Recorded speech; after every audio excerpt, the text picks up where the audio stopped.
Hey, what's up, guys? Welcome to the Noah Santiago podcast. I'm here today with Jessica West. What's up, Noah? How are you? I'm doing well, and yourself? I'm doing wonderful. I'm so excited to be here. Yeah, it's a pleasure to have you. A pleasure to meet you. Thank you. So, Jessica, you are born in San Diego, is that right? I was born actually in Santa Maria, California. You were? Okay. I was born in Santa Maria, and then when I was about 6 months old, my mom moved to San Diego. So Mhm. then I grew up in San Diego, and then going into junior high and high school, we moved back up here. Okay, so you So kind of went back and forth? I went back and forth. I did. So junior high and high school was definitely in Santa Maria. Graduated, went down to LA for film school. So, I mean, I'm a San Diego and a Santa Maria girl. I would say I rep both, Yeah, if yeah. that makes sense. For sure, for sure. And just so like people can just like briefly, like what do you do, just so people know, we'll kind of break it down as we go. Yeah. But what is your title? What would you call yourself? You know what? I'm a jack of all trades. I'm very successful in the entertainment industry. I'm a celebrity manager. I have a couple clients, some NFL players, some TikTokers, some reality stars. But then I also, in my own right, have my own podcast. And I'm also one of the hosts on NoJumper, which is one of the biggest hip hop platforms on the West Coast. And then also adding on to that, I'm the fashion coordinator for LA Fashion Closet, which is a huge fashion powerhouse. I'm so excited to be a part of that too. So to answer your questions, brother, I think would be a little bit of everything. Yeah, no, Definitely. for sure. You're dabbling in like some celebrity stuff. You're dabbling in fashion. How does it feel to be doing that stuff? You know what? It's really a dream come true. This is, I think when you're a creative, you can do a lot. If you're creative, you pretty much in this day and age can have your hands in everything. But to be following my dreams, Noah, to tell you the truth, it's an honor. I feel like when you know you're meant to be in the entertainment industry, or this is your passion, it always follows you. You can't even work a regular job because Yeah. you'll always think about what if, or why didn't I go after my dreams? You always have a calling and a connection to it. So to be able to wake up every day and be living the life that I dreamed about, flying to Milan and this for Fashion Week, and then managing all these people and being in that limelight is just gratitude. That's the best way I could describe it. Yeah, just a place of gratefulness. Man, just every Yeah. day I wake up just super thankful and just appreciative. And I know it's not an easy journey, and not a lot of people get to walk it. A lot of people in this life, not a lot of make it to the 1%ers. So I didn't grow up like that. My family's not from money or anything like that. So we come from very humble beginnings. And I really do this for my nieces and nephew, my mom, and to change our family lineage, if that makes sense. Yeah, what do your parents think about what you do? They're super proud.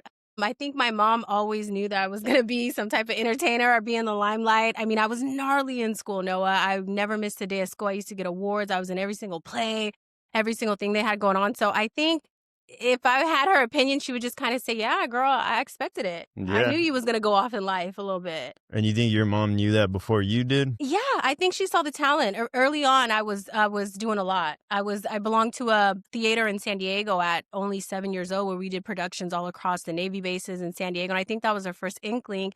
And then in elementary school, we had a fake news channel, and I was picked to be the guest host. So I think that's where it kind of all started. You said fake news?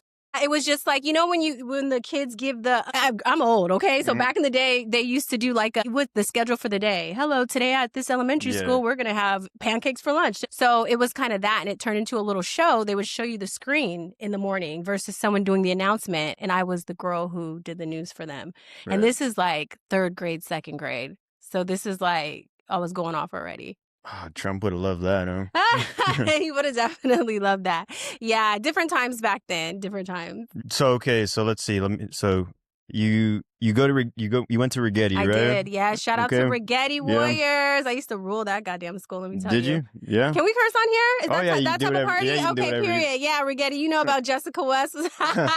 Yeah, I loved Rigetti. Let me tell you, that was it was a joy to go to high school out here. I'm not going to lie. Our community is, tight knit, and I came from Fessler Junior High School, and I didn't want to go to Santa Maria High School. I wasn't feeling the vibe. I had some friends because I played basketball and cheerlead, and every time we go to those goddamn orchid schools and go over, across, I call it across the bridge. It just, everything just looked, so glamorous over there. So I was like, I want to go to Rigetti. You get it? Is it glamorous? It was. Or is it just Caucasian? It's probably just Caucasian. It was just all the white people were out there. No, I'm kidding. No, it really was just a personal choice, and I left all my friends. But even for me, the programs that were out there and the stuff I was doing academically, like I said, I was super gnarly in school. My grades have always been A1. I was president of this, president of that. So academically, that's really why I chose to go there. But I had a blast at Rigetti. It was probably one of the best choices Yeah, and that I made. when you were at Rigetti, did you have any teacher crushes?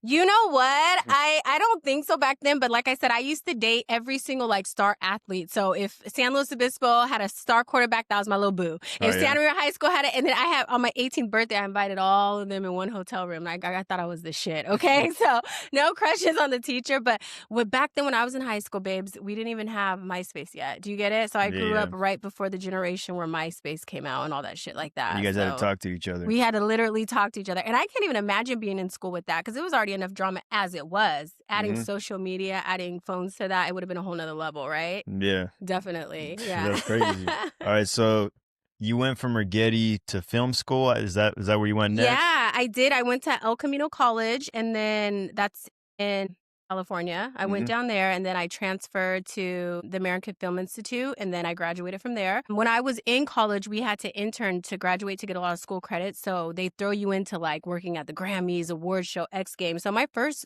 real job out of graduating college was working for HBO. So, and that was through interning and all that stuff. And so I used to like, when I was in college, you can rent the equipment. So I would go around to the hoods in LA, go around to Compton, go around to Inglewood and tell all the guys like, hey, I'll shoot you a music video for 200. Let's go to Venice. That was my first hustle. You get it? I was Hmm. just like hustling around college, shooting videos for local hip hop artists. So there's a lot of people coincidentally that I know now who are successful and that are rappers that remember me from my video days in Venice Beach. And you know what I Yeah. mean? Doing that little hustle. I just knew I wanted to be on TV. I knew I had a purpose. I knew I had a light in me. I knew I was a go-getter and I knew I was going to be a star. So I didn't know how I was going to get there. So it went to film school, working for HBO, working for X Games. I switched into radio for a bit. I switched into news stations for a bit. And then at the end of that, my boyfriend at the time was in the NFL. I Hmm. started helping manage him and then got into managing Vincent Brown and Donald Butler from the San Diego Chargers. So that's how I got into the celebrity management aspect of it all. What was it like dating an NFL player? You know, the life, right? Total wag life. I mean, it's cool. I associate it with this kind of life too. It's busy. It's a lot. It's a lot of dedication to be paid the big bucks and be a professional at any level. You have to have extreme focus and drive, right? So, I mean, it was cool. The money's great. The life is great. You know, a lot comes with it. I don't think a lot of people can be like an NFL wife. It's Yeah. not meant for everybody. Just like a Navy or a Navy wife when the husband's gone all the time, it's not meant for everybody. Is a NFL player like? What's it like to be like up close and personal? Because like we see them on TV, Yeah. it looks off snazzy and badass, but like, what's it actually like to be right next to an NFL player? You know, it is snazzy and badass. It's Yeah, pretty cool. I think there's energy around that. And it's like that old gladiator complex of men fighting, you know, in yeah, the fields. And so there's a lot of hypeness. There's a lot of, you know, there's a lot of just greatness in the room and legends, you know what I mean? But again, it's to be respected because these people have worked very hard to get to where they are. And some of them mentally or morally don't have, you know, the right direction and get a lot of money at an early age. And we see it time and time again where there's mishaps or, you know what I mean? They don't know how to handle their money or something happens. And it's sad too, coming from the aspect of them getting an injury and no longer having the career and being shunned out of the industry also and having to deal with this. I think with everything in life, no, there's a good and a bad. Everything's a double-edged sword. So it can be beautiful and glamorous, but there's definitely a downside. We see players getting CTE and that kind of stuff, and there's a high suicidal rate in it. So there's work to do, but overall, I enjoyed it. I love the people. I love the energy around it. And how long did you date an NFL player? Years. Years, Yeah. yeah. Yeah. My, Same, my same. best friend, Pilar Davis, she's married to Prince Mukamara. He's a Super Bowl winner.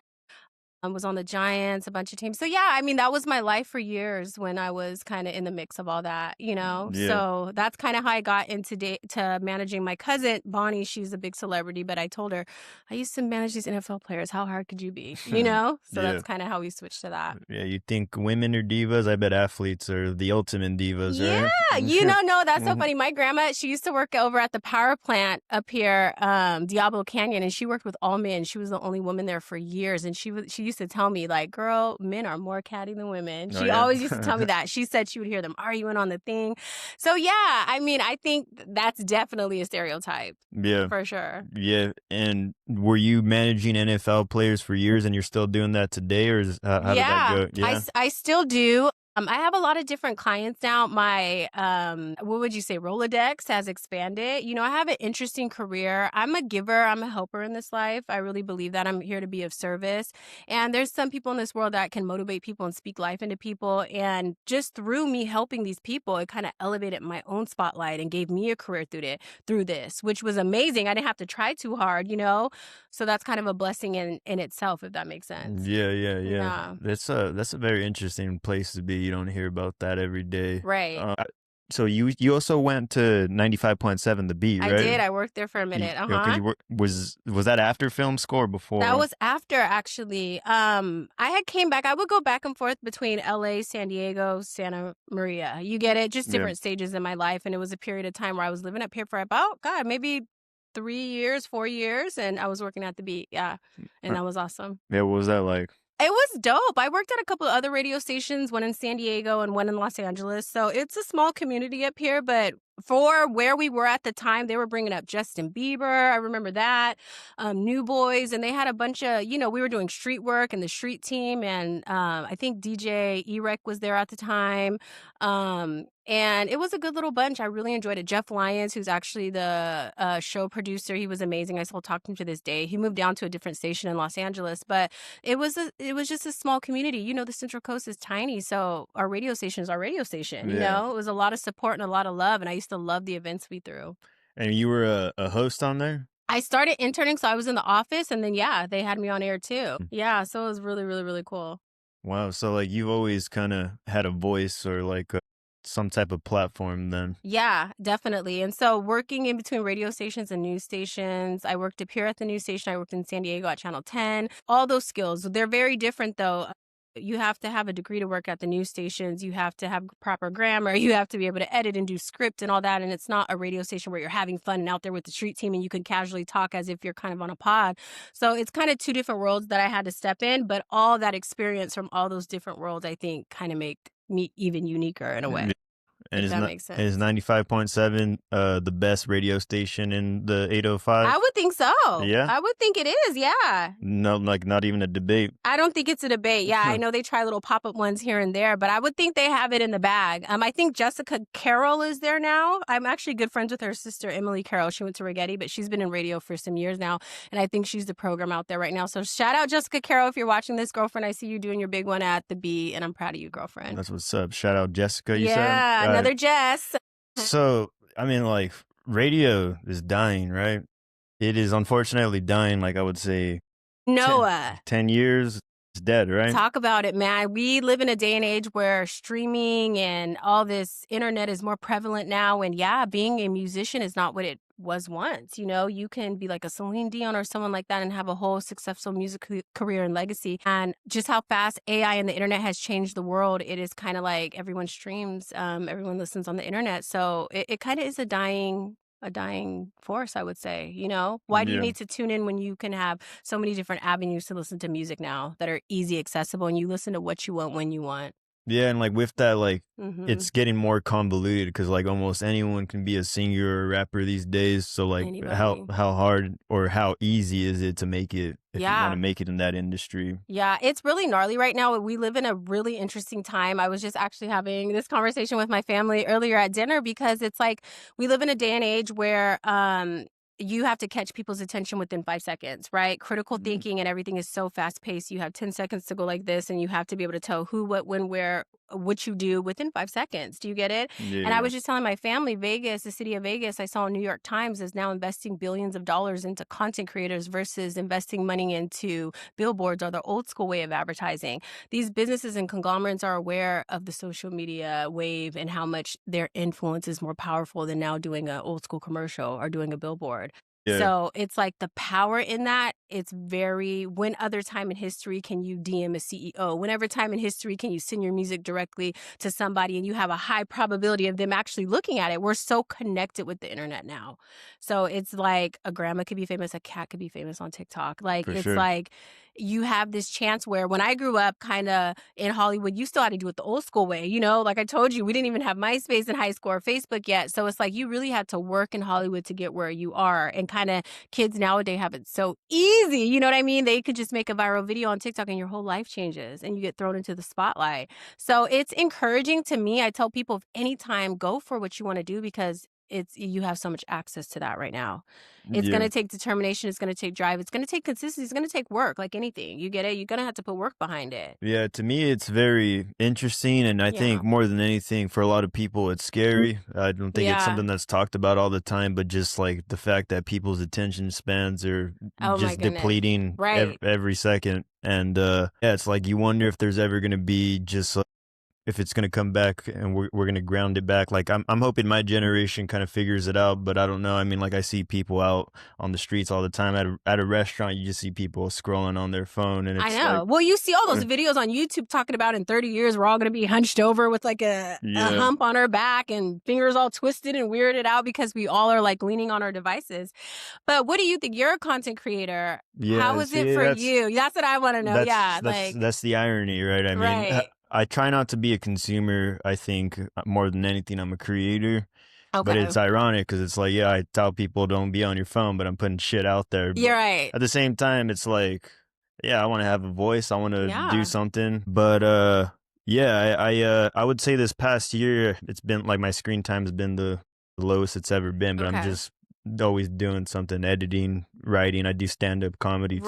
Yeah, Right. so Yeah. Speaking of that, we checked you out on there. That's even crazy. I love that for you. yeah, appreciate that. Yeah, that has to take some guts, let me tell you. Talk about what I do, but getting up there and having people judge you and trying to make people laugh, like that's insane. So you must be naturally good at it, right? I think, yeah, I think so, but it's not always there. Like people expect me to always be funny. They're like, "Oh, say a joke," and I'm like, "No, dude, I'm not gonna fucking tell a knock knock joke right now," you know? Knock knock. Yeah, Noah, you look so monotone and chill. So to me, picture you as being like a class clown or something like that. I don't get that vibe. So yeah, when I seen yeah. the comedic page, I'm like, huh?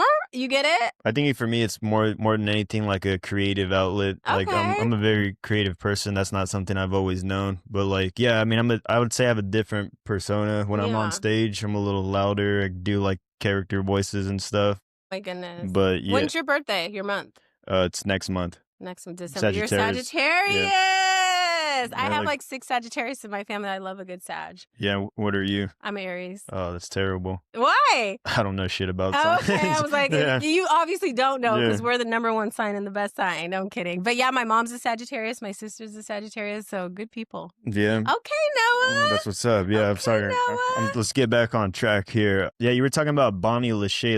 She goes by Cinnabon too. She's like Yeah, shout out Bonnie Lachey. That's my cousin, actually. she's your cousin. That's my baby cousin. Her mother and my mother are cousins, first Okay. cousins. Grew up in San Diego together.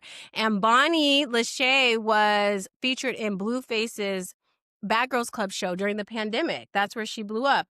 Blueface had about 6 seasons of that show. Bonnie and Krishan were on season 1. After they completed the show, Blueface kept Krishan, kept Bonnie, and he signed them both. So Bonnie had a lot of success with Blueface and Krishan, and then Bonnie ended up leaving due to personal reasons, and then Krishan and Blueface kind of like skyrocketed to stardom.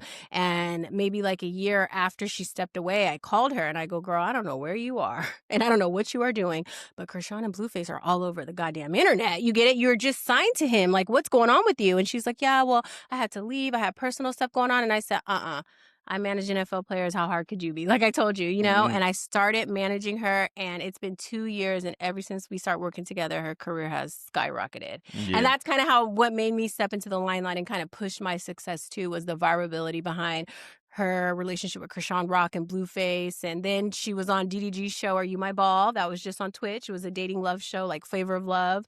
And she was given the name Cinnabon on that show. So that's where the Cinnabon comes from. Yeah. Yeah. So it's not from the mall then. Yeah, it's not from Cinnabon, but hey, we're looking for a sponsorship, Cinnabon. So if you That'd see be dope. this, Yeah. okay, shameless plug here. What So was she like actually dating Blueface then? Yeah, she Yeah, was. I yeah, think all the girls are dating Blueface. If you in yeah. that house, you either a golden retriever or a ragadoodle or a snagadoodle or a chihuahua. Let him tell it. But yeah, I mean, Blueface. He's monogamous. Yeah, he's a marketing genius. Let me just say this. Always been really kind and respectful to me, but he knows how to market the internet. He knows, like most of us do, that if you cause enough confusion, it's not on accident. You get it? That brings more fans, that brings more attention. So instead of him telling you this or dating one girl or letting you know his secrets, he's going to keep the masses guessing. That just draws more people in. You get it? And they eat Hmm. it up every time. So Is his music still popping? you know what? I think Blueface. I think I could say this honestly, and I think we can have this debate, but I think he's more famous for his social life than his music now. Okay, he's like an influencer Yeah, now. I think his social life with all the women and everything has kind of taken over more than the music now. You know what I mean? Mm, But again, we're in the day and age of content creators, so it might be a good thing. yeah, to each their own. Yeah, to each their own. So you actually do know him a little bit. I do. I met Blueface. He's whack. I love Whack 100, his manager. Whack 100 works at NoJumper with me with the Adam and Whack show every Thursday on NoJumper. We're all connected. You know what I mean? Whack 100 was the one who gave us the idea for That's My Daddy. That's Bonnie's biggest song. It was a hit on TikTok, trended all over Instagram. So they're very cool. Whack 100 always believed in Bonnie. And no matter what, Bonnie and Blueface are always going to be good friends. He's the first person who signed her, believed in her, and like, gave her start in the industry. Yeah, yeah, So yeah. it's a wild ride. They call his little stuff the circus, and it definitely is. It's just a lot of drama, chaos, and you either like that kind of stuff or you don't. Like I mentioned before, I manage other people. You won't even know I manage those people unless you saw me with them. Bonnie, we're more public, so you know. So you're not allowed to say who the other Well, people no, are? they rather keep it private. Yeah, Okay. just because our stuff is so messy and online, and I don't keep it private. Like, oh, I'm not going to tell you, but if you see me with them, you see me with them, type stuff. Mm. But Bonnie's a lot of going back and forth with girls online, and she's a part of the Baddies franchise and all that stuff. So it's just a lot of messy and drama, basically. And obviously you're related Yeah, to she's my to cousin. Cinnabon, and Yeah. you had a relation to your first NFL boyfriend, right? But like, how do you get to managing other celebrities or other influencers? Like, do you just reach out to them? You know what? The people that I manage and have helped have been just kind of through different relationships or, a particular situation and happening. I got to see something and believe in you. It's one thing to have talent, but if I want to manage you, you have to have extreme focus and extreme drive, right? Like your Hmm. passion behind your art is going to make me help you. No one's going to help you if you don't even believe in yourself, right? So it takes a lot to stand out and to show that determination, and it's not easy. So I really look for people in the industry that have a clear vision of what they want to do, very marketable, very hardworking, because you're going to get a million no's and no one's going to believe in you. And it's going to take one yes. It's going to change your life and everyone's going to be on your dick.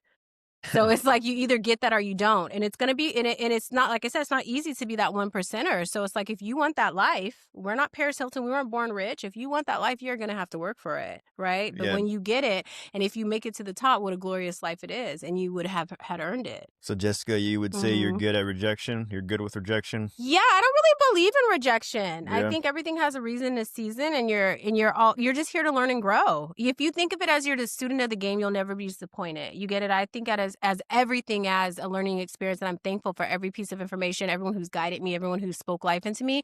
Because it's not easy. And so I just appreciate like the journey. I try to lead with gratitude. That's all I could do. I can just be very thankful for where I am and be very appreciative. I'm not scorned. I'm not mad. I'm not tired. I'm not anything.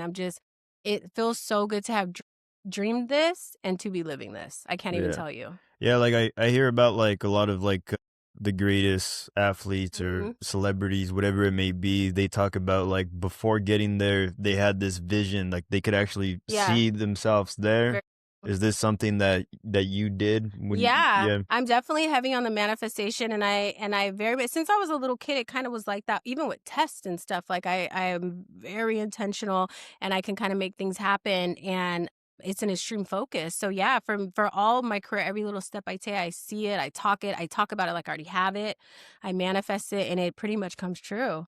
So it's just kind of be in tune with the world and universe. I really believe we all have the power. We all have the tools. You got to lock in and focus though. You get it? You can't be fagging off. Like you literally have to lock in and focus on your dreams. And like people are going to project their fears on you because they can't see themselves doing it. You get it? But you Right. cannot tell me what God has in store for me or what my journey's supposed to be. You get it? Yeah, So yeah. it's like you can let people mentally defeat you and kind of get into your head, or you could just like go the fuck off. I tell people all the time, like, I'm literally here to fuck up Earth. Like, I'm not here to play no games. I'm not here to be quiet. You get it? I'm not here to dumb shit down. And I fear nobody but God. You get it? So that's my religion. I just like, if you really fear nobody, you really fear nobody. So I'm just really here to have no regrets. Do you ever do you ever fear the fire in yourself? Does it like the, just like your utter belief in Mhm. yourself, or like maybe some people can call it ego, right? Yeah. Does that ever affect you in any way? I mean, I wouldn't be human. I'm sure it does. I'm very bossy, but I think it's in order to make it in this industry, you have to be sort of a bitch and you have to be bossy and you have to have an ego and you have to believe in yourself 100%. But overall, I feel like I'm a good person, and I feel like that voice that drives me is powerful, and it's like my inner self, and it's a really really strong belief in me, and I knew from an early age that this was my destiny. So this voice has never stirred me wrong. The voice has always led me to where I'm supposed to go, if that makes Yeah. sense, you know? So it's just like when you lock in and you finally decide to change your life, you decide to really go, I mean, really go after what you want. And that's a different decision from just like, oh, I'm gonna try, And have you always been going you after know? it, or is it just kind of, Always. yeah, no matter And what? yet I'm not young, you know, I'm a fucking old hoe. No, I'm kidding. No, Nah, I'm not. I'm just joking. nah, I'm not so not. bad.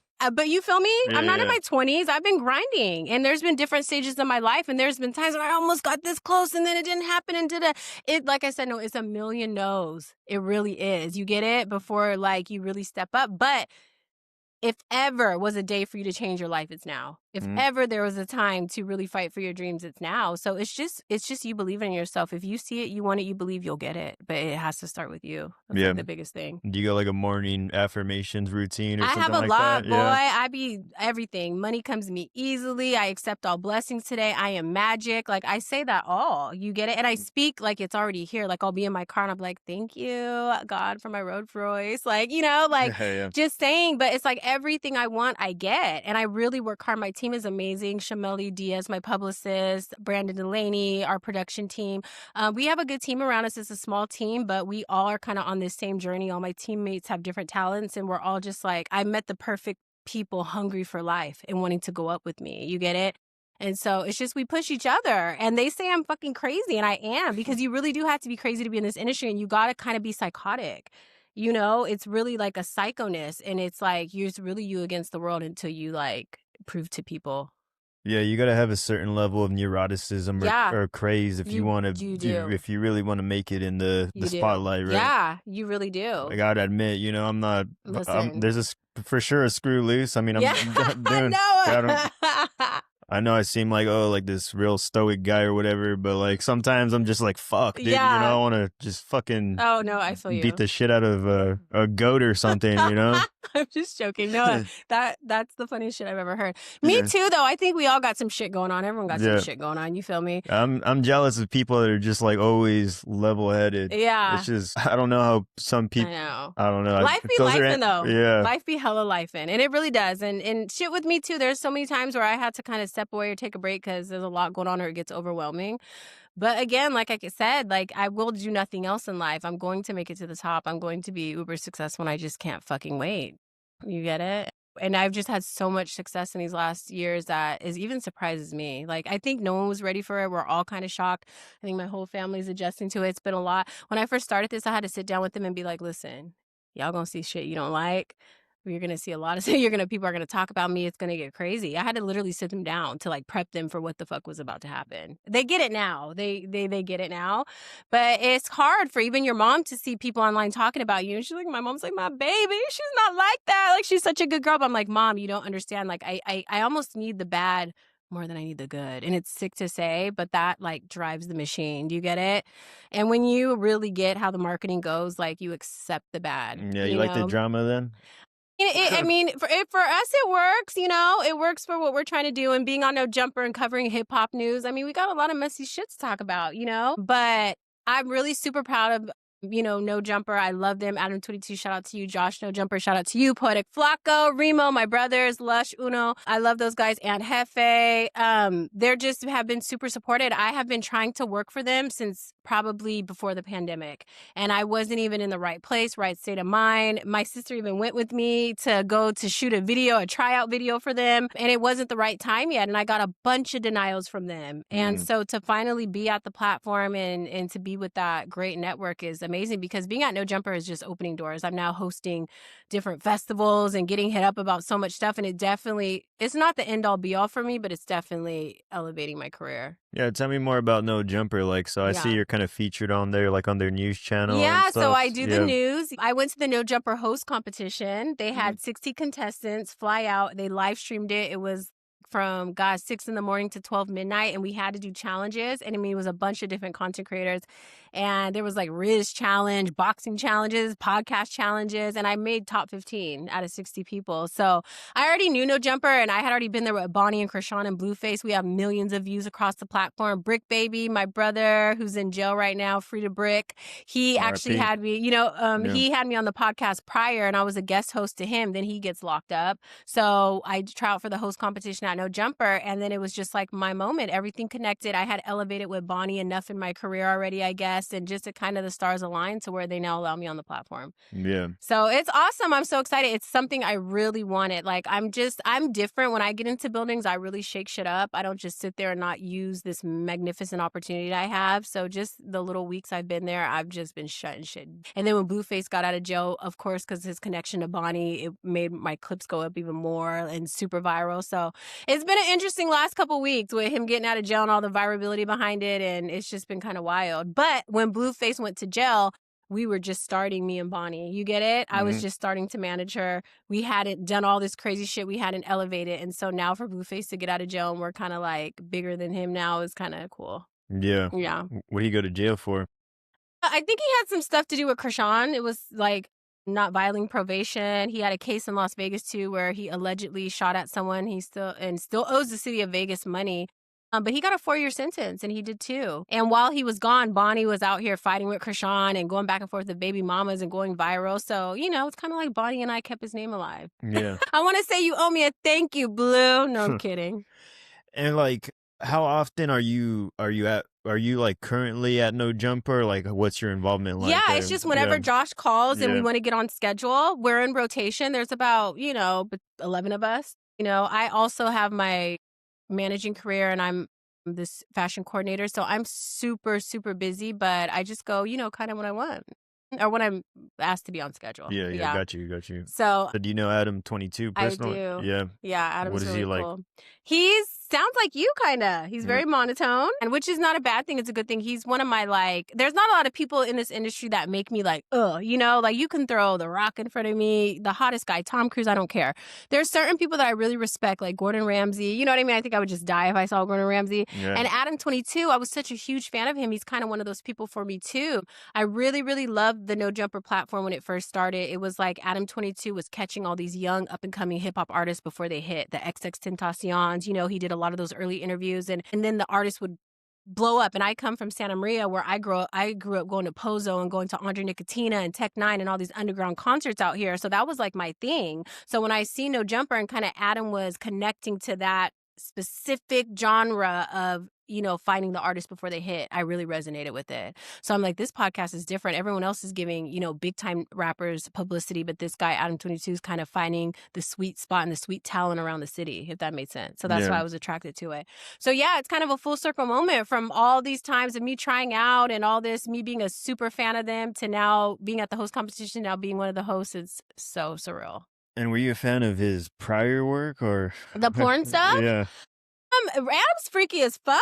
Yeah. Shout out to Lena the Plug. Yes, I love Lena. She's so beautiful. You know what? That's kind of Lena's side of the thing. The NoJumper studio, NoJumper's on this side, then Plug Talk's on this side.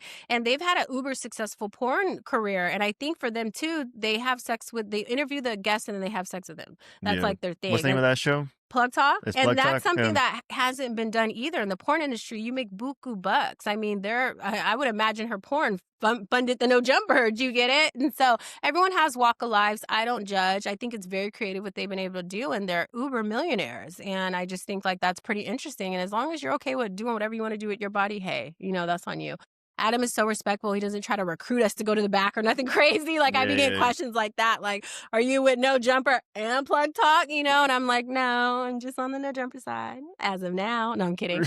I'm just joking. But yeah, it's super cool. Would you go over there? No, fuck it. I'll do whatever I want in this goddamn life. No, that's one thing about me. If I'm gonna do, I'll do it if I wanted to do it. Yeah, I do wonder. You were talking about like God, and everyone's got a different relationship or belief. Like, can those things simultaneously exist? Like, just like the porn? Yeah. Well, Adam's atheist. Is he? Yeah, he doesn't believe in God, so that's probably why he's shooting pornos from his back office. Yeah. I'm just joking.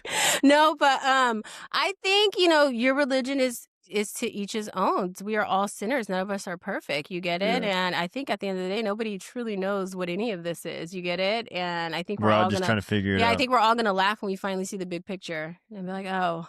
Yeah. Okay. You None get of us it? had it right. Yeah. So that's kind of how I kind of see it. I think, knowing now we're so woke and we have so much history. I mean, you kind of would be a fool if you don't understand how much history was changed and really what happened, So I think I encourage everyone to know your history, do your research. We live in a day and age where you can, the schools aren't just force feeding you the history they want you to know. You can do your own research now and form your own opinion in life, and whatever makes you comfortable, just be a good person. A lot of the religions have the same basic principles. Don't kill, don't steal, don't do, you know what I mean? So it's like whatever you got to do to get through in life, I'm there for it. Just don't hurt kids, don't hurt people. Yeah, to each their own. To each their own, for sure. Everyone just try to be a good person. That's Amen. what's up. Yeah. Amen, so brother.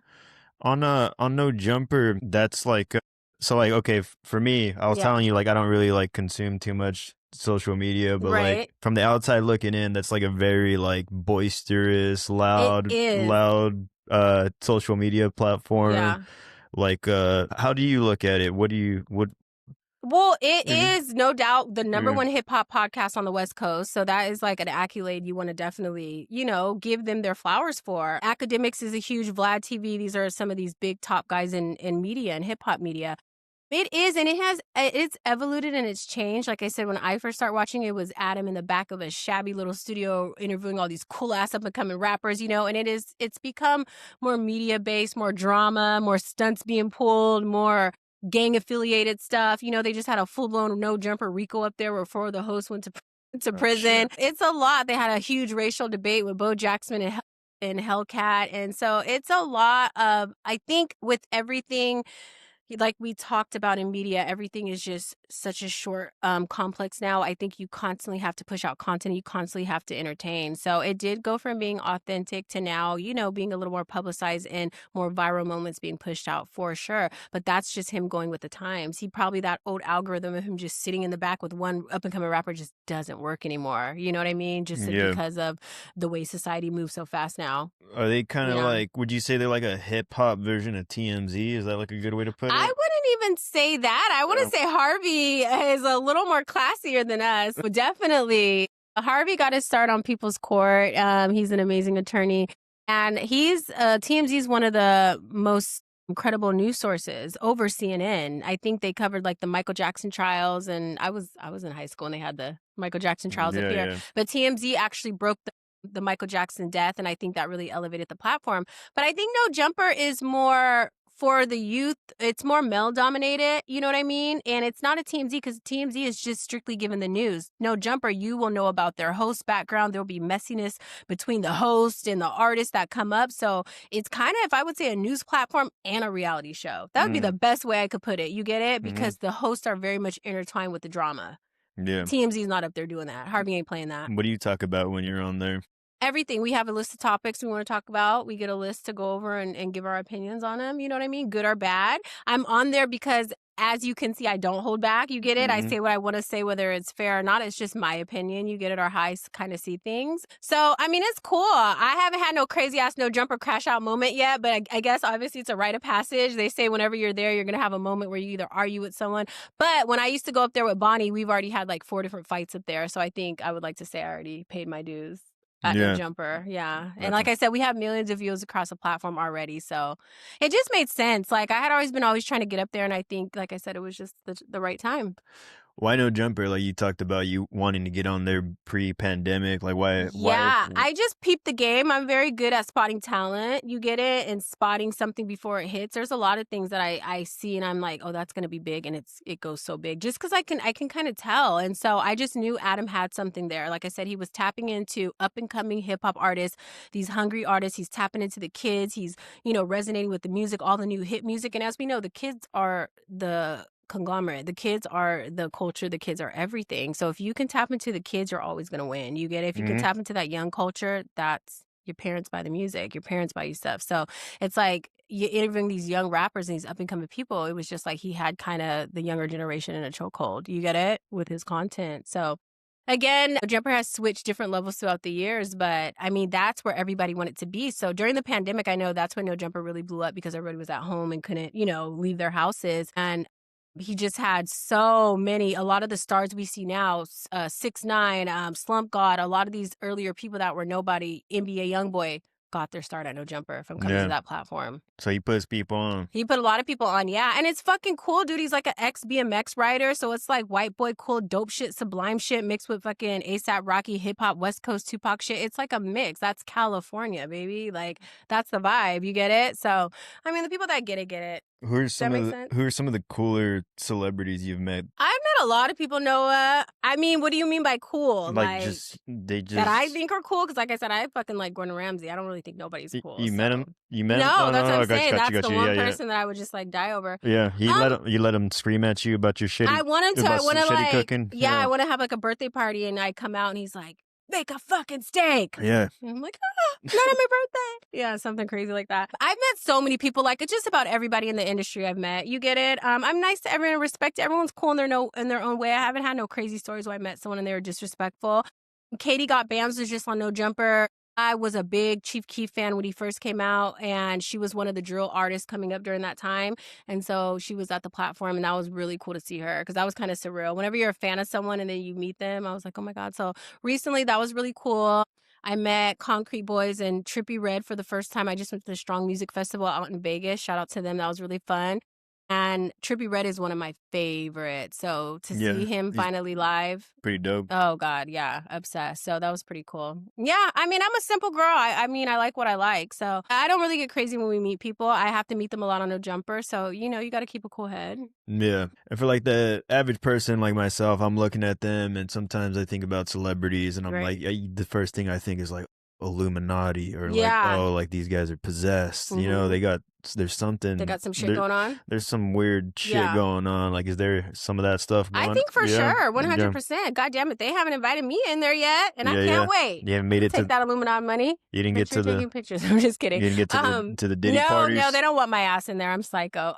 You know what? I think there's so many secrets in this life, and I think there's definitely stuff like that. You look at the Diddy trials where he found out all that shit he was doing and the Epstein files and all this really perversion and demonic stuff that goes into the industry. And I think a lot of that is real, Noah. Do you get it? You hear so many stories and there can't be, stuff that's not real behind that. And it is very predatory. There's a lot of, when people want to be famous, it's like the easiest scam in the world. When someone is fighting for their dreams and like hoping for that, it's so easy to scam them. There's a lot of sign up with this, the casting agent, I'll get you booked. That's like the oldest, Hollywood scam. It's because, you can really target people who are itching to be famous. And I think for a long time in the industry, people have fell for that. And I think with the Me Too movement and different stuff that's come out recently in the years, it's like the community and the industry finally fighting back. And we live in an age where everything is on CTE camera, everything is caught on camera. And so people are getting held accountable. Do you get it? And this generation is fucking cool. Like they really don't hold back, They be cussing out their bosses and telling on shit. So it's just like people are kind of more united with the internet and people kind of have this wokeness to them and people are standing up for what's right, But the old school Hollywood industry, I feel like, is always going to have that dynamics. Like I said, you got to fight to get in and you're going to have to pay your dues, And that's why I encourage people, you don't need record neighbors no more if you're an artist. A lot of artists aren't even 360 deals. You can do your own career. You can literally shoot music videos with your iPhone now. You get it? So to me, it's like no excuse. Get the fuck to it. You get it?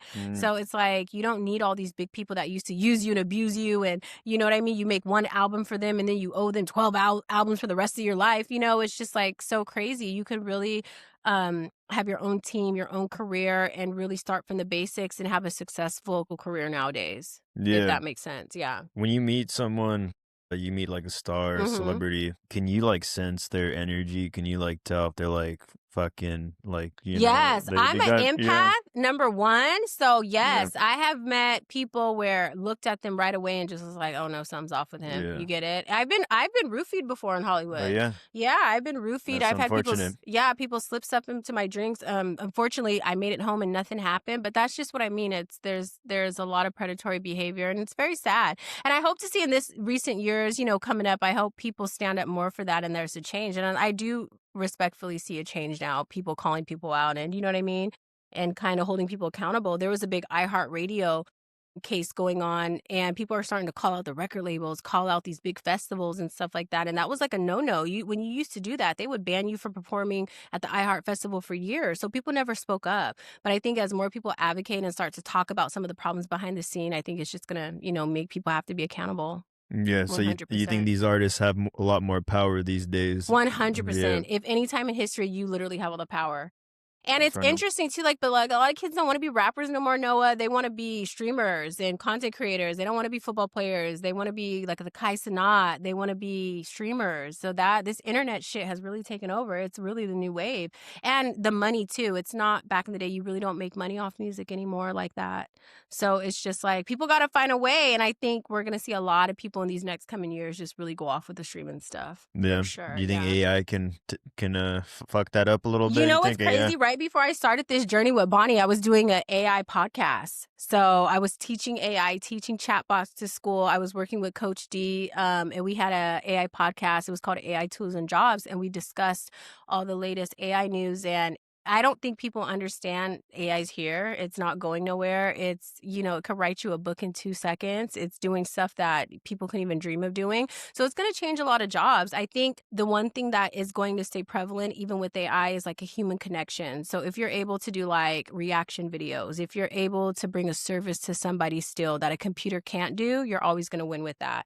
But as far as like labor jobs and different stuff like that, I think those will be obsolete in the next 10 years. Yeah, for like music, you hear some Hmm. good music out there already. Like I've heard like a Tupac cover, it like made his song into like a 1950s like Aren't those funny? yeah, Oh and my God. it's pretty good. But Yeah. like for like my thing, like comedy, I think it's a little bit harder. I'm sure they're gonna get good at writing jokes, but like actually delivering it, like because you The can, yeah, personalness of it. yeah. Because like yesterday, I did like a little show, and my cousin told me he's like, "Oh yeah, man, like it's a lot better in person." I'm like, "Yeah, that's how I've always felt." Like See? even me, like when I'm watching Yeah. it's like a Dave Chappelle, I like Dave Chappelle, but like Dave even when I'm Chappelle. when I'm watching someone on YouTube, I'm like, it just doesn't hit the same as like seeing someone in person. Yeah, having that live experience 100%. 100%. Yeah, it's going to change a lot of things. It's to be embraced, right? Because we can't change it. They just had that huge white writer strike where all the celebrities were so concerned about AI because it is using people's likeness. And you see, we have these AI rappers and stuff like that. AI rappers getting record deals. Someone's Mm, creating an animation. It's getting a full blown record label.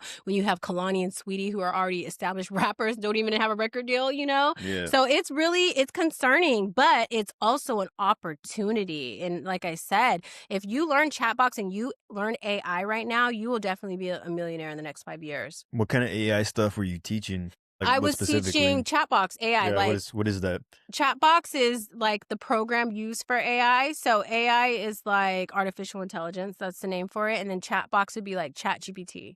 Mm. Like, have you heard of ChatGPT? Yeah, of course. Right. So that would be that. That's Chatbox. And it's super advanced. And ChatGPT has safeguards put up. Like, you can't ask it to do certain things. But there's been a lot of error with ChatGPT lately. There was a kid who committed suicide, and ChatGPT told him how to do it, how to tie the knot, and then wrote the note for his parents. So with anything, like I mentioned in the internet, there's going to be good and bad with everything. You get it? It's always a So you were double-edged sword in teaching life. people how to utilize AI? Utilize AI. A Yeah. lot of these businesses that have been around for a long time, they don't know how to use AI. They don't understand how to incorporate it into school. How can you even give a child a test nowadays when they have Google and AI? You get Yeah. it? It's like you got to be able to combat it and to be able to incorporate it into your classroom. Not be afraid of it, you get it, but have the students learn from it.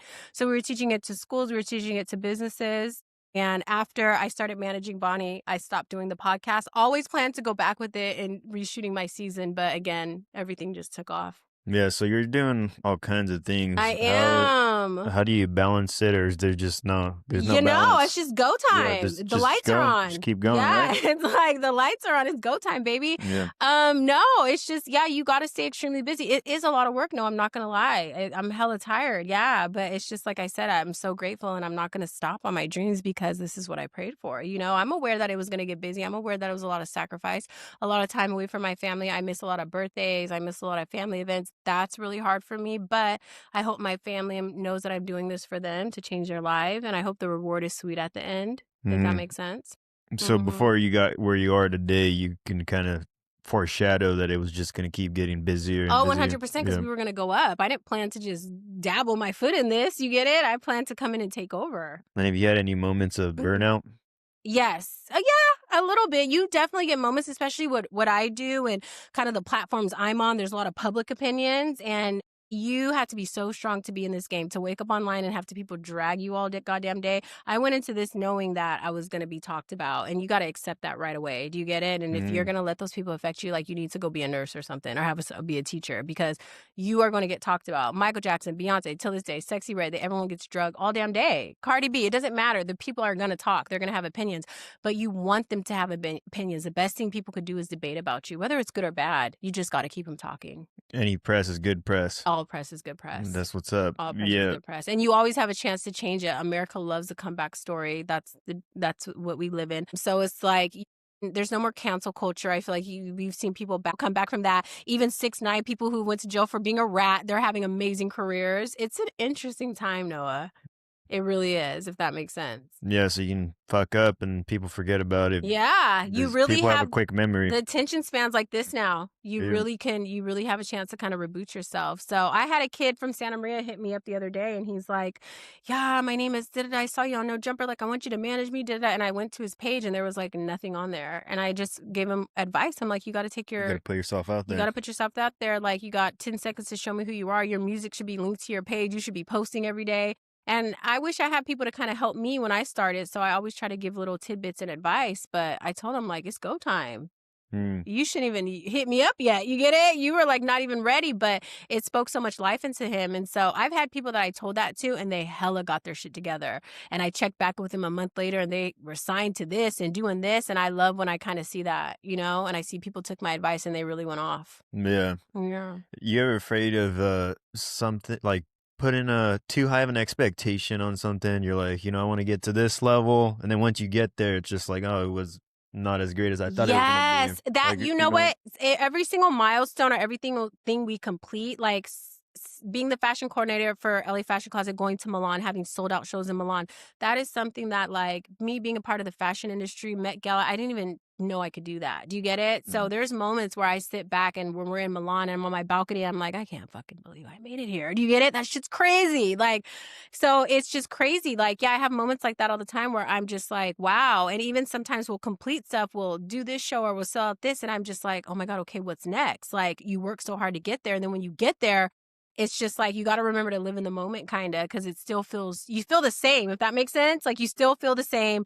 It's happening. You know, it's fucking crazy and there's a lot of shit going on. You know, this is going to change your life, but it's like, it's just like you're just living. So it feels the same. and Does that make sense? what do you do along the way to like remind yourself to smell the roses? I try to really, I'm really big on that. I try to tell my team all the time, like, you guys, like, this is so amazing. We have to take this in because it does move so fast. And like I said, a video goes up, it's viral. Another video is up 2 hours later, a different viral moment. You really don't have that much time, and it's getting faster and faster. So it's just like, I always try to remind my team, like, to stop and smell the roses and just be appreciative and live in it because it's so fast paced, you know? Document everything. People don't take enough pictures anymore. We all have cell phones now. You get it. You get a new cell phone, all your pictures are gone. So I have all my old pictures from high school and growing up in junior high because I had one of those little, Yeah, you know what little I'm talking fucking. about? And my mom has big ass bags in the garage full of all these cool ass pictures when we were kids. And so I mean, life is not promised to anyone. And I just encourage everyone to fight for your dreams and go after what you want. You get one shot to do it and don't have any regrets. You Hmm. get it? Mm-hmm. So do what you got to do to get there. And we all have challenges. Shit happen, lives. But if it's really your calling, you're going to fight tooth and nail to get there. Yeah, for sure. just self-belief comes first always. 100%. And that's hard. Like, I have a wonderful mother and wonderful family, a mother who spoke life into me, who knew I was going to be a star.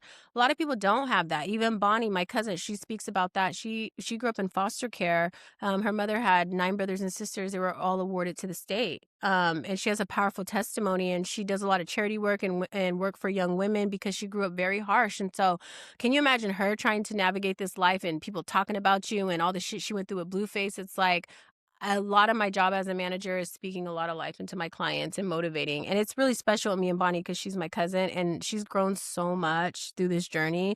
And it's taught her to just like go off in life and be the goddess who you are. But even from her background, growing up with someone who didn't have a mother and a father and had troubles in foster care, it's very hard to kind of talk yourself up in this industry and be your own best supporter. You get it? That's Mhm. why she left the Blueface house in the beginning, is because she couldn't even handle the mentalness behind it, you know? And like I said, once I started managing her, we went off and her career elevated. But it's a lot of mental work. It's not easy, no. I'm not going to lie to you for a second. It's not easy at all. You got to be very mentally strong. Yeah. It's 100%. not for the weak. It's not for the weak at all. Jessica, you were talking about coordinating a fashion event in Milan. Yes. So you coordinate fashion events. What is I that? do. So Yeah. I'm the fashion coordinator for LA Fashion Closet, and it is a beautiful powerhouse owned by Shagan Gupta. She's a model. She used to model for Vogue and Balenciaga, and she started her own fashion house. And she gives so many opportunities, and so she throws fashion shows globally all around the world, and I was given the opportunity to do 2 in Los Angeles, and then I was given the opportunity to do Milan, Zurich, and I just did another one in Los Angeles, and we're supposed to do India for New Year's. And again, that was something that kinda we met her in Las Vegas. We were at the Black Music Awards in Vegas, and she was throwing a fashion show downstairs, and we ran into her and she had all these beautiful designers, and I'm like, I've always wanted to be in the fashion industry. I got best dressed when I was in high school. I always been a fashion girly. So we approached her so Bonnie can perform, and we ended up connecting with her, loving us, and then working with her heavy, and I got the title of fashion coordinator. So I throw all her fashion shows. It's a team of us. It's about 40 people, but it all coming together to throw these amazing events. Yeah, what does that entail exactly? Everything, Yeah. model coordination, getting the models together. It's a lot of behind the scenes, calling venues, booking venues, literally putting together a whole fashion show and production. Mm. And remember, I went to film school, so my background is in film and production. I told you I grew up shooting music videos in the hood, so I have that background. So kind of Bonnie was got the job to do a model and to be a singer on the project, and then I'm like, hey, well, I want to work on it, and so I'm always trying to gather information. I'm always trying to learn a trade or learn anything. If I stop my job right now in the industry, being a manager, being on NoJumper, I could be a full blown fashion coordinator. Do you get it? At Mhm. any fashion house in the world. And so it's just like I'm one of those people that want every single tool under my belt. You get it? So it's just something I'm really proud of. I've always wanted to be in the fashion industry. I plan on going further in it. My goal is to work for Vogue and Anna Wintour and to have Bonnie stepping into those fashion rooms and really be coordinating some high end events.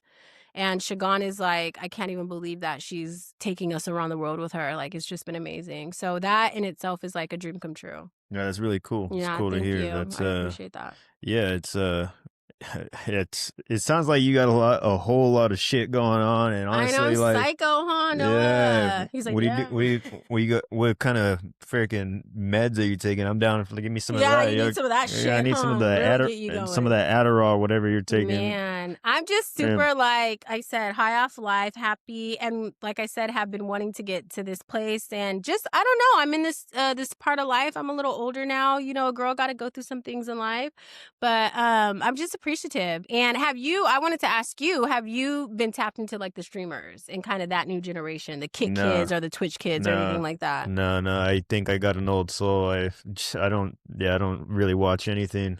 Not even TV. You don't even watch I TV? couldn't tell you what's going on right now with TV. So when you do Yeah. your podcasting and stuff, you just post to YouTube and TikTok. That's like your audience. Instagram and TikTok are my biggest audience. Okay, now let me ask you something. If someone wanted to ask you your advice, my sister actually wants to start her TikTok. Advice would you give her?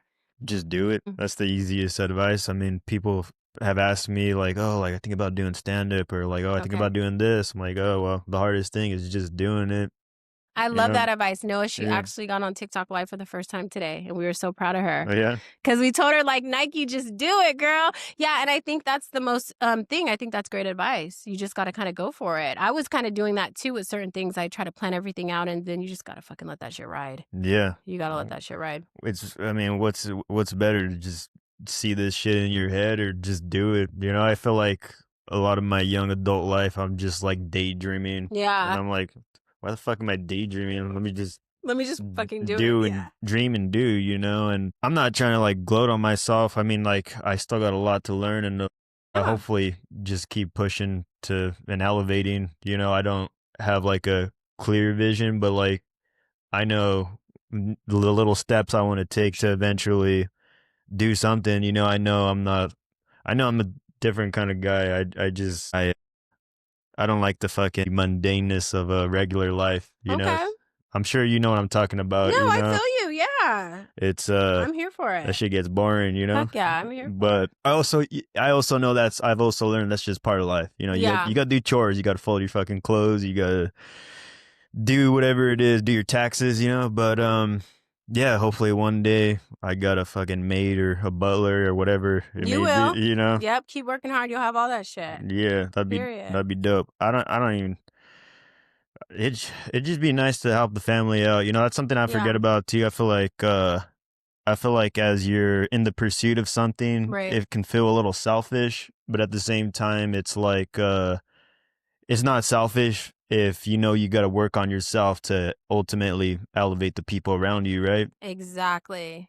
Bingo. Yeah. You said it exactly how it was supposed to be said. Yeah. And that's wonderful too, because you want to work for that and that's going to push you and that's going to make you work harder, you Yeah. know, but again, though, it is for you to follow your dream and you to be self-fulfilled. You Mm. know, if you weren't doing what you're doing, what would you be doing? I have no idea. No? Yeah. Oh my goodness. I'd, I've I've always had, you know, dreams. I mean, I wanted to be a producer, like a DJ, you know. I Okay. think I've always wanted to do or I've always wanted to have like a hobby, I guess, of creativity. Not necessarily as a job, but like now I'm like, fuck it, why not, you know? Yeah. When did the comedy come about? I've been doing it for about a year now. Okay. Yeah. Wow. A year into it? Yeah, so I'm still a rookie. Oh my Any goodness. comedian will tell you that I'm very fresh still, and that's okay. Yeah, I got a lot to Yeah. learn, but um I'm having fun with it. That's what Hell matters. yeah. You're Yeah. supposed to be having fun with it, especially if you want to do it for the rest of your life. It's supposed to not feel like a job. What's your Yeah. favorite comedian? Top three. I want to hear it. Let's see if we're on the same wavelengths. And I'm Ever? talking of all time. Yes. Black, white, fat, old. Like, give them to me and I'll give you mine. Well, I mean, I'm gonna be a little biased because I'm Mexican, so I got to throw a Shit. Mexican in there. I've always liked. I got into Paul Rodriguez in the beginning of the year. He's very funny. Like Okay. back in the '80s, '90s, he was good. I like Felipe Esparza. There's just like certain things you can nitpick from each comedian, but like for sure, Dave Chappelle is in the top three. Like, cause he's just one of the most creative minds. Cause he's doing stand up and then he's doing his skits. He's Yeah. doing all kinds of shit, you know. That's awesome. But yeah, I mean, it's hard to make a top three. Yeah. It's not like it's very subjective. It's not like a athlete, right? You can Yeah. like you look at Michael Jordan, you're like you count his rings, you count his points, you count all that, but like you can't count that with creatives, right? Yeah. I mean, yeah, it's a very vague question. You can Mm. really stretch it out, or you can, especially with what you do. I could see how that could be a really open-ended question. Mm. I would say for me, I love, love, love, and my family does, Richard Pryor. Mm. My mom used to listen to the cassettes in her car when we were growing up, so we just heard it over and over again. Martin Lawrence, Yeah, obsessed with Martin I watched Lawrence. him on Def Jam a little bit. So good. And I still watch reruns of Martin at night. I'd be watching Forensic Files when I go to sleep, laughing. Just joking. My sister, because I told her, you know, Forensic Files is like solving crimes. Yeah, I yeah. was telling her I was watching it one day and I was like, girl, I was up all night watching Forensic Files laughing. And she's like, laughing? Are you a serial killer? Yeah, I didn't mean to say laughing. I just maybe you're on some Dexter. yeah, she's like, why are you laughing? But I still watch Martin, clips of Martin, and then Eddie Murphy Raw.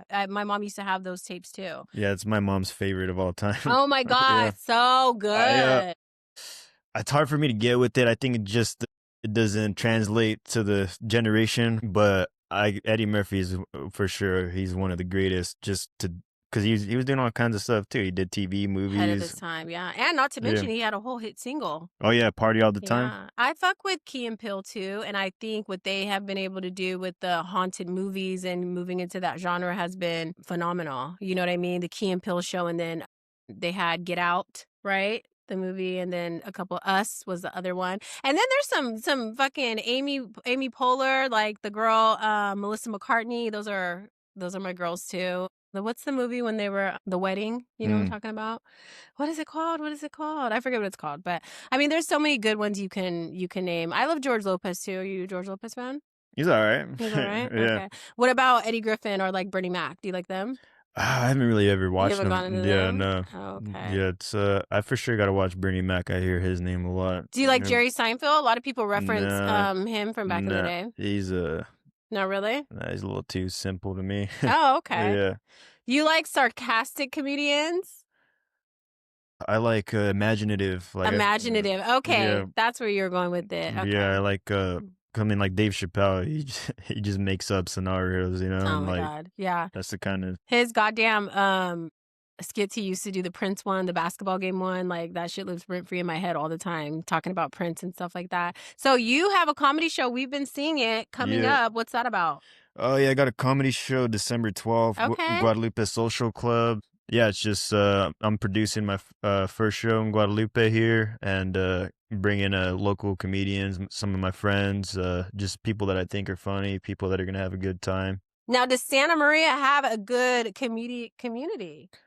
Surprisingly, I was very surprised by how much is going on here. Really? Yeah, because I had no idea. I mean, this is not something I knew I wanted to do. I just kind Yeah. of jumped into it like, fuck it, it's something new to do. But yeah, there's a lot of people around here that do it, and at times it could be a little cutthroat. I guess people just stick to their cliques, but that's any industry, That's right? any There's industry always going to anywhere. be cliques. Always going to be a high school angle out of it. Yeah, Mm-hmm. who's friends with who? What favor did you do for me? Right. But at the end of the day, it's just like you got to put in the work on your part, and something will eventually come. Yeah. Oh my God. I wouldn't even imagine Santa Maria. But, every time I come up here, I feel like it's just the gentrification of Santa Maria is getting bigger. There's apartments on every corner now, like back when I was here, it just still was a lot of fields and stuff. But I appreciate how the community is growing and how amazing it looks. It's very like my sister always takes my niece to a lot of like family events and community organization things for the kids during Christmas. So I think it's like very family oriented up here and they got a lot of good things going now. It's way bigger than when I was out here in high school. You know what I mean? Like, I definitely think it's growing. So to hear they have a comedy scene out here now, I was so surprised to learn that. Yeah, it's kind of different, huh? Yeah, because I told you San Luis and like we'd have to go to Pismo, Grover, drive down to Santa Barbara back in my day. That's where we went to get the action. There was nothing happening in Santa Maria back then. You get it? Yeah, So to hear that come to Guadalupe, like that's tight. yeah, you can make things happen, right? Mm-hmm. Anywhere. I mean, obviously, it'd be nicer to be in a big city. There's just a bigger pulse. Yeah. There's a bigger That's what I was draw. going to ask you. But As you yeah, further in your career, are you going to like move to LA or you think you're going to try to like go yeah. I somewhere? mean, Because I really believe that you I could don't. be anywhere day and age. With the internet, it connects us. So I don't think you got to be in LA anymore like 20 years ago. That's my Um, honest yeah, opinion. I think LA kind of does call me a little bit, but Okay. I for sure I'm gonna stay here for a little bit and just practice Yeah. and get better. But yeah, I think I've always wanted to move. I've always wanted to go to a bigger city and And try just your luck. branch out. Yeah. And Yeah. it's the connections too. I mean, Laugh Factory's down there, all those iconic landmark studios for Yeah. comedians is down there. So I feel like that would be good if you did one day. You ever miss do you go back and forth between I go this? back and forth. Yeah, I was just living before here. I go back and forth from Vegas, Los Angeles and San Diego. And then sometimes I'll come up here, if I'm in between moving or something. But I try to stay around here. You do need to be in LA. When I was in Vegas, it was a 40-minute flight. You know what I mean? When I go down to NoJumper, it's a 2-hour drive. So, but definitely if you're going to want to start doing shows and stuff like that and traveling and doing different comedy shows, you're going to have to kind of put yourself out there. Yeah, for That's going sure. to be exciting though. I mean, I'm doing it with this, but like on the comedy side for sure could do more, and Yeah. working on it, but yeah, it's not gonna happen overnight. What does your family think about your comedy and what you're Yeah, they're doing? supportive. My parents were at my little show yesterday, and Okay. yeah, they're supportive.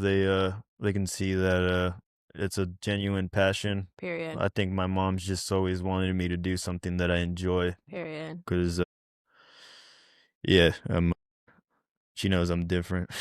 She knows you're Yeah, different? I'm Yeah. on. She's like, "Noah's finally finding something he loves." Yeah, he's not just He's not fucking just fucking around. just not getting high all day or whatever. Oh my god, that's so cute, Noah. Yeah, do you so you don't miss the 805? I do. This is home. Like we used to be going crazy in high school around here and going to all the college parties and going up to San Luis. I mean, I love the Central Coast. Always have a special part. It's beautiful up here. I like how everyone knows everybody. When I was growing up, all the families knew each other, and it's like we're always going to be connected here. And I'm a lot of my family here. Like my grandma, my sisters, my brothers, everyone's still here. I'm the only one that left and ventured off because of my career. So Yeah. this is home. When it's Christmas, Thanksgiving, like I said, my brother's girls in labor right now. Like this is where I come back to. So this is my little home away from home for sure. And I enjoy it now that I'm older and successful and doing my thing. Like when I was younger, I didn't like to come back up here because I kind of was like, it was so small and I loved being in LA. And, but now that I'm older, I definitely appreciate it, if I can say that. I think it's a beautiful community. Yeah, what kind of wild stuff did you like to do in the 805 back in the day? Oh my God, where we used to go? We used to go to Pismo. We used to go everywhere. We used to be drag racing on this Guadalupe Road. We'd meet in parking lots and shit, Vons. When I was at Rigetti, we had 2 really bad DUI crashes that kind of like fucked everything up for the Oh school. man. Like, I know it was fucked up, but we used to go to Lompoc a lot. I told you I used to date every single star athlete from every other Yeah. school. So I was like running ragged on the coast, just doing my thing. But it was just beautiful. We go to the beach, we go to the dunes a lot, and chill. I wasn't a big smoker and stuff in high school. I smoke now, but I wasn't really smoking and shit in high school. But yeah, it's just Santa Maria is so tight knit, and so I would love to go to at the end of the year they had that All-Star game down in Santa Barbara for the football team, and we would go to Isla Vista and fucking go party with those kids in high school. So I love Santa Barbara, I love Santa Maria, and I love the Central Coast for sure. What would you tell, like, let's say there's an aspiring entertainer in the 805, what kind of advice would you give them to make it out of here? I would say you're in luck, kids. We live in a day and age where you don't have to be in Los Angeles and that the internet is connecting everybody and you can do anything you want to do. Don't be deterred from the small city, you know what I mean? And definitely find influence and beauty behind it. When it's a small community like this, you can connect a lot with your local content creators, you know what I mean?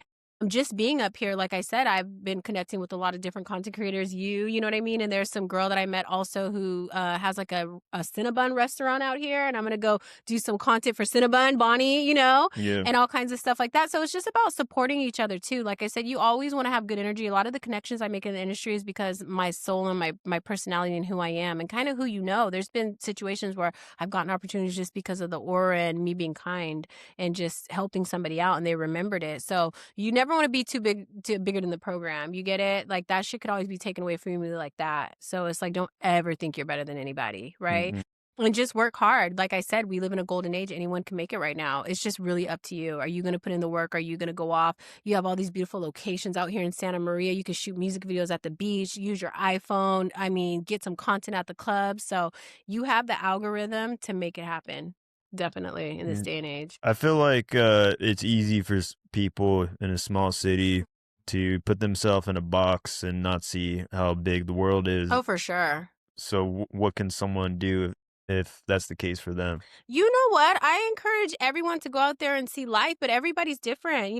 Some people are homebodies. Not everyone's an extrovert. I'm an extrovert, but some people are content with just starting a family, having that white picket fence, having their husband and 2 kids, and that's okay. You get it? So, it's what you want to do with your life. I really don't judge anybody. If you really I want people just to be happy and do what they love. So, definitely encouraged to see the world. Since I've been to all these different places, I just have realized we're all connected, whether I'm in Italy, India, whatever. It's like everyone's fighting for the same thing. We all just want validation and we all just want love in this world. And so traveling, when we were in Milan, every day we'd go to this cafe and have coffee with these 2 little Italian men. They were like our best friends. And they were just like, this is miles, worlds apart. You get it? And you're Mm, connecting with these people. So we're really all the same, Noah. yeah. We're all just out here trying to make it. What was some of your favorite places to travel to? I really, really, really, yeah, I've been everywhere in the United States. I would say Turkey was amazing, Istanbul, England's amazing. I like England too. I'm excited to go to Jamaica. I haven't been there yet. That's like the one place I haven't been. And then we have Dubai coming up too, and I'm super excited about Dubai because you see all the You pictures on been there? Instagram. I haven't yet either. I went there one time. Okay, so what happened? Am I gonna love it? I mean, maybe you will. For me, it's just like it's a little bit too glam for What were you doing me. out Yeah. there? I just went on a little tour around the world a couple years ago, and I was like, "Fuck it, why not?" You know, everyone talks about Dubai. It was along the way. More than anything, I just wanted to off road out there because, like, Okay. when I was a kid, I used to watch like these two guys that would rent like or not rent. They had dune buggies, really modded, and they'd fucking shred out there. And I'm like, that'd be dope to do, and I did that. That was the best. That That was was the best thing that that you was the did out best. there? Yeah, that was the best part about being in Dubai, just off roading for me. But like, yeah, I could see people wanting to get into, Well, you know, Dubai is little. a huge tourist destination Yeah, now. Girls are going out there meeting Dubai princes. Girls are yeah. going out there doing some wild shits for some change out there in Dubai. And so it's glamorized from social media. They made it one of the biggest tourist destinations. It looks cool. Let me It's ask you. hot as hell. Okay, that's what I was going to Yeah, ask. And then number two, is it like the rules are very strict? Because we hear going out there that you have to kind of abide by their modest yeah. It's the clothing and safest place in the world for a reason. yeah, they say you can leave Yeah. like your phone, money on the car, walk away, it'll still be there. Yeah, like I went to the gym and I was like, "Oh, let me lock up my stuff." And the guy's like, "No, no, just leave it." And I'm like, "Nah, man." Like he's like, "No, dude, you're in the safest place, bro. Don't worry." So And yeah, that shit you was can just yeah, there. you can literally just leave your stuff and Can just you chill. imagine? Yeah, never here. Never here. Yeah, not in Santa Maria. That's crazy. Yeah, that really puts in perspective. Sometimes I sit back and think like, I don't think we have everything figured out over here, but some other people have it figured out more than we do. But good for Yeah, but them. then again, like the gender roles over there are a little too Right. old fashioned, huh? Yeah, definitely. That you gotta, whenever you travel, you always gotta do a little research and make sure you're courteous to the culture. There's a lot of different religions and different societies and cultures take that shit so serious. And it's maybe fun and games over here in America, but respect is to be given over there, definitely. So I always make sure my team, we get like our chargers and our outlets, we read the culture, we kind of learn the do's and don'ts for sure. Yeah, But to answer your question too, I want to go to Tokyo really bad too. you That's like haven't on my list. Tokyo. A lot of Yeah. people talk about that. What do you think? Do you ever want to go over there? I would go, but I try to stay away from like the hype. Yeah. Even though I'll dabble in it, but like it's not like the first thing that comes to mind. Like for me, like I'd like to see more of Latin America, just because I mean Oh, I'm Hispanic. I speak right. Spanish.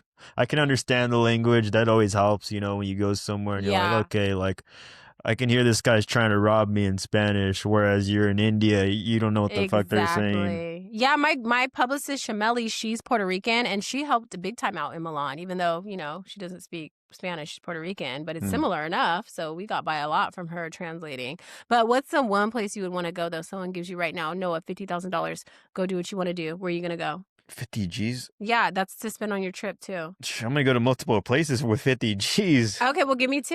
Oh, I'm gonna go to Mexico City for Okay, sure, period. and I then like that. I'm probably gonna hit. Let's go to South America. I Okay. like Colombia. I went there already. I would go back there. I would check out the Machu Picchu in Peru. Wow. It'd be cool to see Brazil. Just go party it up over there. Yeah, no, Like they look like Brazil's they get gnarly. lit. You been there? Yeah, hell yeah. No, but everyone knows you go there. I Yeah. had a guy one of my friends, he divorced his wife because he was fucking a bunch of prostitutes out in Brazil. Yeah, so it Damn, gets down back there. that is ridiculous. What about you? Where would you go with 50 G's? If someone gave me 50 G's right now and said take a trip right now, I would definitely go to Egypt. Yeah, That would be Egypt. my Why first Egypt? place. I think just to see the pyramids. I've always wanted to see those. Yeah, 100%. I just think they're beautiful. It's a one in a lifetime kind of thing you want to see. And the food. I love places with like great food. That's yeah, probably my first thing. If someone just said free trip here, just go right now, first class, and I could think somewhere to get it off my bucket list, it's going to be that. But recently I've been telling my mom I want to go like on a cold cruise. Like, everyone goes on those tropical cruises. I want to go to like an Alaskan one. Alaska. I think that should be so beautiful. Just the scenery and waking up to that. That looks so peaceful. Yeah, You know what I'm trying to say? yeah. Yeah. It's That's the just vibe I'm on. quiet out the It's because noise. my crazy ass life. Yeah, you That's want like attracting me, the scenery and the gray sky. I'm like, oh, it's a moment of calmness. thank you. Exactly. No, you get it. That'd be sick. Yeah, I'd like to see the Northern Lights too. That's always been Oh, on my bucket list. yes. Go to The Alaska. Aurora Borealis, Yeah, that's part of that exactly. too? Okay, Yeah, yes, perfect. Yeah, that's like some one in a lifetime shit too, for sure. you can see it in Alaska or like Iceland. Man, Yeah, Alaska's calling my name, man. I'm telling yeah. you. This is like the third time I talked about it this week. I might have to do that, Noah. Rule 3. I think you got to go now. No, I definitely do. Yeah. Kayla? You and your sister are pretty close? Yeah, I love my sisters. They're my best friends. I actually have my dad on his side. I have sisters on his side, and then my immediate sisters. I have I was gonna say three. I have two. Kayla, Victoria, and Keith, my brother, the one who's having the baby right now. And they're all in the 805? They are. My brother's a truck driver. He's doing really good. I'm so proud of him. He's having his first boy. But they stayed when my mom moved up here to Santa Maria, my grandma and them my grandma started working, like I said, at the Diablo power plant. She was a sheriff, and then she started working at the power plant. So my mom was in San Diego, my aunts, they all kind of moved up slowly, slowly, slowly until we all got up here. You get it? So elementary growing up and a little bit of junior high is all San Diego, big inner city, Filipino, Cambodian, Vietnamese. It's San Diego. And then we come up here and I see cows and farms and I kept saying, where the fuck are we going? Yeah. Like when we were driving up here, I'm like, what is all this? And then it was just so different, Noah. Yeah. It was coming from like San Diego school. I mean, even our school was so huge. It looked like a high school in just like the inner city, to just not a lot of people are white kids and Hispanic kids. You get it? And not a lot of African Americans, not a lot of anything else. And so it was a huge adjustment for me. I'm not going to lie. We had to figure out kind of how to fit in. When I was in San Diego, I was in the GATE program, which is like a huge program down there for gifted kids. And then when I got up here, they're like, oh, no, we don't have that. We have it here. It's like once a day. And I was like, once a day? Like, I told you I was doing plays in San Diego. I was meeting the president. I was so much shit going on in San Diego. You're in GATE class for multiple years over there? Yeah, in San Diego, it's actually like a gifted class. Yeah, I was in there too for 3rd grade. Did you do it when you went once a day over to town No, school? that was just the class thing. Well, maybe they changed it for you guys. They used to call it gay class. They're like, oh, those guys are gay. Oh my God, they're different. little fuckers. Yeah, gay class. It was there's not a whole lot of good curriculum out here. Yeah. So it was like very slow. You just talk different, your style's different. You know what I mean? You're a kid growing up in the inner city. And so it was different for us. And so it was really a lot of adjusting, but you kind of I dove into sports. I dove into, kind of the same shit. It wasn't as much shit to do, but I still kind of kept busy. Yeah, I've always thought about that. Like here in the Central Coast, we live in a bubble where it's just brown or white. Really, obviously, there's other people. I don't want to leave the other people out, but it's just like it's a very See, the close Hispanic bubble. culture didn't surprise us. We're from San Diego. We grew up crossing the border, shopping across Tijuana. You get it? When you grow up in San Diego, you're very influenced by the Mexican culture. You get it? So it wasn't a shock to us. It's just like not having everything else. That's kind of the shock. You get it? It's because there's so much of everything in San Diego. You get it? And the naval base is right there. So we have that influence coming in, plus the Hispanic culture, plus, so it's just very diverse and beautiful city. One of the most beautiful cities in the world. I'm proud to be kind of from both. I would say San Diego and here, kind of thing. My mom and her sisters, they grew up here. And like I said, when my grandma got that job in the early 80s, that's when she started moving the family up here. Why do they pick here? My grandma said that she told my grandfather to find like the nicest place up north. And I think they found what's past Paso Robles, that one little town. Past Paso Robles. There's the name of it? It's not Atascadero. Atascadero, yes. They found she got the sheriff job in Atascadero. So that was the first place, and they like transferred it to San Luis. So she was just trying to get away from San Diego, and she told my grandpa pick the farthest, nicest place. And so they just ended up here. And then she was a sheriff, and then going back then, Diablo Canyon, they were paying you like $60 an hour in the 80s. In the 80s, Noah. You're a millionaire. Okay. Yeah. So my grandma made her success through that, start buying properties on the Central Coast and stuff like that, and had success out here. And so we kind of followed after a while. And I was really sad. I didn't want to leave San Diego and all my friends. You get it? And it was like a lot to come here and start and meet new people and stuff. But you adjust. Like I said, I think it kind of made me who I am in both aspects. Had I stayed in San Diego, no, I don't know where I would have been. I don't know. Maybe my journey would have been different. I don't know, But I definitely came up here and got the influence of the Central Coast for sure. Yeah, maybe you would have been a soccer mom in San Diego. I know, right? Ew, that little white picket fence house? No, never. No, I'm kidding. Not for you. No, I don't think so. I never really wanted kids. I never thought I was going to have kids. I always knew I was going to have this life and I was going to be very busy. Now, listen, I'm okay with being the cool aunt that just pops in to spoil them. Mm, But if God see fit later on, maybe. But right now it's just like career, career, career. okay.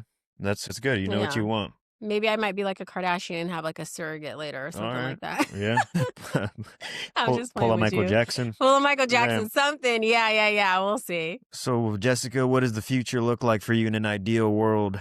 You know what? The future for me is so bright. I plan on taking over the world, Noah. I really do. I really feel divine and I feel like I'm going to have a lot of success. I feel like I'm going to be, like the next Oprah. I'm going to have production companies. I'm going to have music studios. I'm going to manage a lot of people and help a lot of people while influencing and changing the world, whatever that means. I feel like I have a voice and a gift. And so I'm just excited. Like, I'm just here for the ride. You feel this? Like, I'm a cool kid from, Santa Maria, San Diego, just trying to make it. I'm very excited.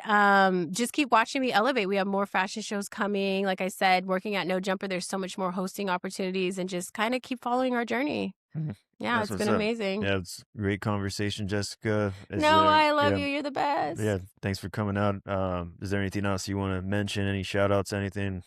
I want to say you guys follow me, Jessica Westside Stories on Instagram, TikTok, and YouTube. That's Jessica West _ side stories. Also, shout out to my boy Noah. He's doing his thing on the Central Coast. I'm so happy and honored to have come across you, Noah, and I'm going to support you. And you got a big sis friend in me now. So Yeah, I'm going to be checking on you. I appreciate that. Yeah, thanks for reaching out and I hope to stay in touch. Wish you nothing but success. Thank you. Santa Maria, thank you. Your girl's happy to be back.